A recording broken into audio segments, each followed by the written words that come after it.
Hi viewers, welcome to my YouTube channel NDS knowledge hub. आज की video है उन हार्ड स्टूडेंट्स के लिए जो सूसी स्कॉलरशिप में अप्लाई कर रहे हैं। ये वीडियो आपके लिए बहुत ही इंपॉर्टेंट है। इसमें हम डिस्कस कर रहे हैं सूसी स्कॉलरशिप में एसओपी आप कैसे लिखेंगे, क्या क्या चीज़ उसके लिए इम्पॉर्टेंट है और पूछे जाने वाले क्वेश्चन जो बहुत ही इंपॉर्टेंस रखते हैं आपके सिलेक्शन में स्कॉलरशिप में, तो हम उनके बारे में डिस्कस करेंगे। पहली चीज़ है सूसी स्कॉलरशिप में एसओपी, जो बहुत ही इंपॉर्टेंस रखती है। एसओपी में जो सबसे इम्पॉर्टेंट चीज़ है वो ये है कि आपको वर्ड लिमिट दी गई है जो 250 की है। 150 से लेके 250 की है। उसके अंदर ही आपने एक ऐसे के फॉर्म में आपने जितनी भी एसओपी में रिक्वायरमेंट्स उन्होंने दी हुई हैं उनके अकॉर्डिंग ही आंसर करना है। और आपको साथ ये भी मेंशन किया गया कि आप पैराग्राफ की फॉर्म में लिखें। अब पैराग्राफ की फॉर्म में लिखने का मकसद ये नहीं है कि आप उसको पॉइंट बनाते रहें या हेडिंग दे के आप उसे राइट डाउन करें, ऐसा बिल्कुल भी नहीं है। ये स्कॉलरशिप ग्रेजुएशन लेवल पे आप अप्लाई करें। इसके लिए जो मेन चीज़ है वो ये है कि जो पॉइंट्स आपसे पूछे गए हैं एसओपी में, जैसे फर्स्टली है कि आपने अपने आप को इंट्रोड्यूस करवाना है। सेकंड, अपने गोल्स के बारे में बताना है। अब इंट्रोड्यूस करवाने से भी यहाँ पे ये उन्होंने ये नहीं पूछा कि आप अपना नाम बताएं, कहाँ पैदा हुए हैं, आपकी एजुकेशन क्या है, बिल्कुल भी नहीं। ऑलरेडी जो फॉर्म के स्टार्ट का प्रोसीजर था वो यही है कि आपने जिसमें अपना पूरा अपने इंट्रोडक्शन दे दिया है, आप हर चीज़ मेंशन कर चुके हैं, उनके पास ये चीज़ रिसीव हो जाएगी। अब ये है कि वर्ड लिमिट आपके पास 250 की है, इससे मैक्सिमम नहीं जा सकते आप, तो कोशिश यही करें कि इररेलेवेंट चीज़ नहीं लिखें। पर्सनल स्टेटमेंट का फर्स्ट पॉइंट हो गया जिसमें आपने अपने आप को इंट्रोड्यूस करवाया, अपनी स्ट्रेंथ एंड वीकनेसेस बता के। उसके बाद आपका गोल क्या है, short term goal, long term goal, ये चीज़ें आपने बतानी है। उसके बाद आपने बताना है कि आप में ऐसी क्या क्वालिटीज़ हैं जिनकी वजह से वो आपको सिलेक्ट करें। आप क्यों समझते हैं कि आप एलिजिबल हैं स्कॉलरशिप के लिए as compare to your other fellows.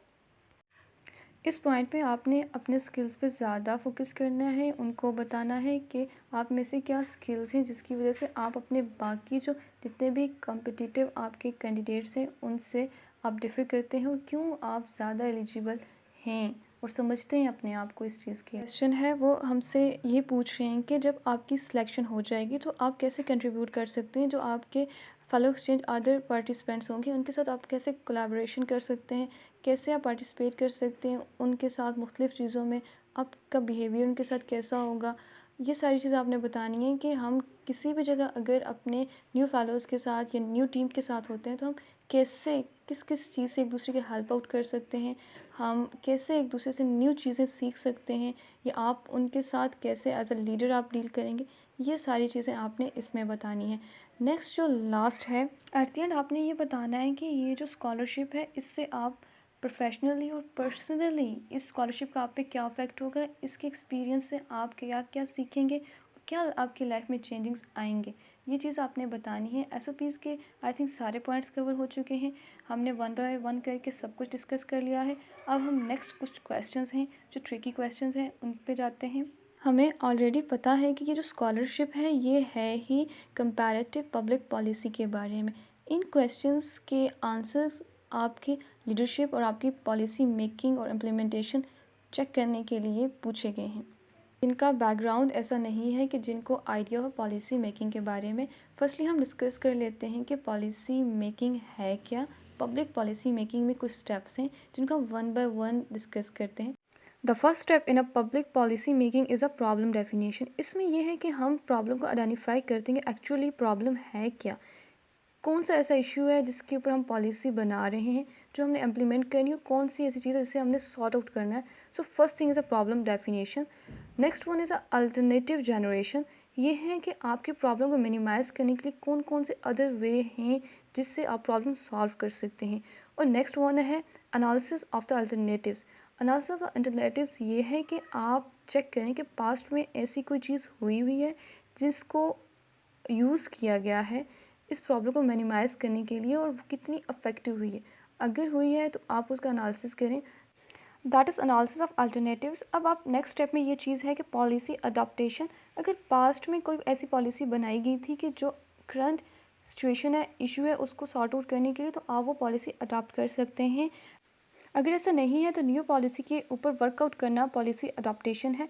Next one is a policy implementation. Policy implementation में जो आपने पॉलिसी बनाई है उसे कैसे इम्प्लीमेंट करना है और आपने अपनी प्रॉब्लम को कैसे सॉर्ट आउट करना है, ये है policy implementation. Public policy making is a policy evaluation. जब आपने अपनी पॉलिसी बना ली, उसे इम्प्लीमेंट कर लिया, अब उसके जो रिजल्ट्स एंड आउटकम्स होते हैं उनको आपने चेकआउट करने को पॉलिसी एवेलुएशन कहते हैं। That is all about the public policy making, implementation and evaluation.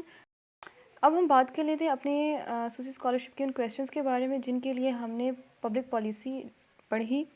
अब इसमें पहला क्वेश्चन ये है कि आप अपना एक इनिशिएटिव बताएं जो एज अ लीडर आप नेशनल लेवल पे करना चाहते हैं अपनी कंट्री के लिए। अब देखा जाए तो इस टाइम हमारी कंट्री में बहुत सारे इशू चल रहे हैं जिन पे हम बात कर सकते हैं, अपना ओपिनियन दे सकते हैं और हम बता सकते हैं ऐसे कौन कौन से सेक्टर्स हैं जिनमें हम चेंजेस लाना चाहते हैं और हम इनमें एज अ लीडर अगर होते तो हम क्या करते। इसमें आप अपने एजुकेशनल सेक्टर, हेल्थ सेक्टर, उसके बारे में आप कुछ भी लॉ इम्प्लीमेंटेशन के बारे में बता सकते हैं, even than politics and corruption, हर चीज़ के बारे में आप बात कर सकते हैं। आपने कुछ भी आंसर करना हो लेकिन जो स्टेप्स हमने रीड आउट किए हैं उनको देखते हुए आपने अपने इस क्वेश्चन का आंसर करना है और वर्ड लिमिट भी आपको 250 दी गई है, तो आपने इस चीज़ का ख्याल रखना है। अब फर्स्ट क्वेश्चन में हमने बताना है कि क्या इनिशिएटिव हम ले सकते हैं अपने पाकिस्तान में एज अ लीडर हम लेना चाहेंगे। सेकंड क्वेश्चन में हमने आंसर करना है कि कौन कौन सी ऐसी ऑलरेडी एग्जिस्टिंग हमारी पॉलिसीज़ हैं जिनमें हम इम्प्रूवमेंट लाना चाहते हैं, उनके बारे में हमने बताना है और क्या क्या इम्प्रूवमेंट लाना चाहते हैं ये भी हमने बतानी है। ये अभी तक हमने दो चीज़ें डिस्कस की, फर्स्टली तो SOP, सेकंड इज़ 2 क्वेश्चन। अब हम उन क्वेश्चंस के बारे में बात करेंगे जो इस स्कॉलरशिप में जस्ट फॉर वुमेन है। अब इसमें फर्स्ट क्वेश्चन है कि हमें 3 मेन चैलेंजेस बताने के जो फीमेल लीडर को फेस करने पड़ते हैं पाकिस्तान सोसाइटी में। यहाँ पे आपसे वो प्रॉब्लम्स पूछेंगे जो एक पाकिस्तान में फ़ीमेल लीडर फेस करती है। इसमें आप जेंडर डिस्क्रिमिनेशन बता सकते हैं, फ़िज़िकल हरासमेंट के बारे में बात बता सकते हैं, फिर उसके बाद सीट एलोकेशन की बात कर सकते हैं और बहुत सारे ऐसे इनजस्टिस बिहेवियर हैं यहाँ पे जो एक फ़ीमेल लीडर फेस करती है। नेक्स्ट क्वेश्चन है कि आप ऐसे कौन से फ़ीमेल लीडर है जो आपके आइडियल है, जिनको आप पसंद करते हैं और उनकी कौन कौन सी ऐसी क्वालिटीज़ हैं जो उन्हें एक इफ़ेक्टिव लीडर बनाती हैं। तो इसमें आप करंटली अगर कोई लीडर हैं वो बता दें, कोई भी फीमेल लीडर जिनमें लीडरशिप की क्वालिटीज़ हैं जैसे कि बेनज़ीर भुट्टो या और भी कोई भी जो आपकी फ़ेवरेट हैं जिनसे आप इंस्पायर हैं, आप उनके बारे में बता सकते हैं। ऐसी मोर इन्फॉर्मेटिव वीडियोज़ के लिए हमारे साथ रहें, हमारे चैनल को सब्सक्राइब करें, लाइक करें, शेयर करें।